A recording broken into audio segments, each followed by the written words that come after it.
I give away free Steam games with every major video I do, and here's who won this week. The games available to receive are listed below. To enter, just leave a comment and have contact information on your profile. And now, on with the video. I'm playing something almost every week, and sometimes I want to talk about it and give you a vertical slice. So stick with me for some lightning reviews.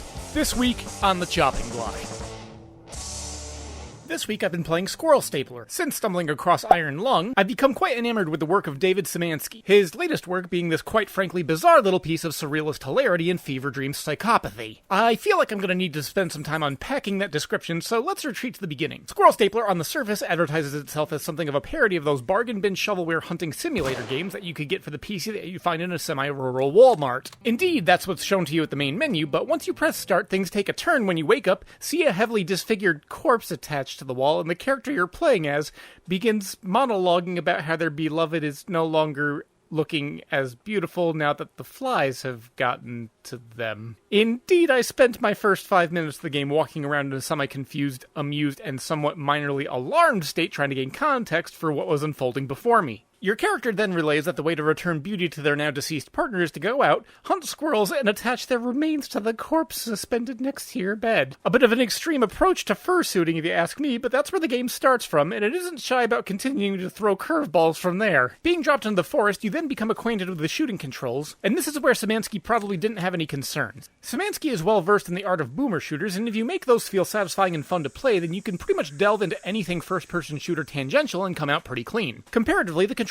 are pretty basic, and I can't say if this is something prompted by me and my criticisms or just a general progression of his development practices, but mercifully he has now included the ability to modify controls from the pause menu rather than having to back out to the main menu. Your character has a single-shot lever-action rifle. You can zoom in for a precision shot, and you can control your movement speed or crouch to affect how much noise you make when you move. With all this setup, you make your way around the woods looking for the aforementioned squirrels to complete your unhinged quest. Before I go any further, I'm going to try my best not to spoil anything because this game is short, and while I don't know if I describe it as good, it was one hell of an interesting experience in the very least. On one level, there's a David Lynch-esque sense of uncanny horror that runs through the entire experience. On the other hand, there was also a current of pitch-black humor in the way that the game presented certain aspects of the story and the environment, especially when I found the Sin Shed.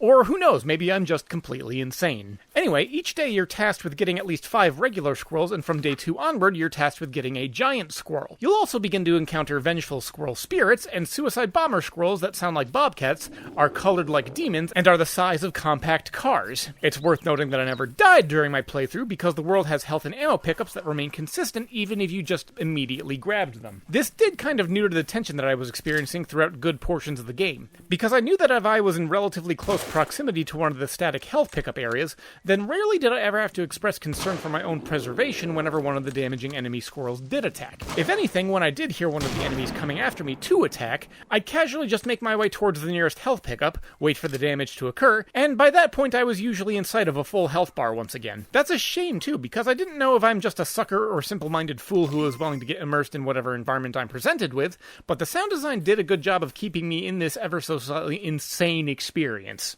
Anyway, each day you have to go out and collect the squirrels constitutes a level, and there are 5 levels that can each be beaten in about 20 minutes. And you'll notice at the very start of the game that God is set to arrive on the 5th day.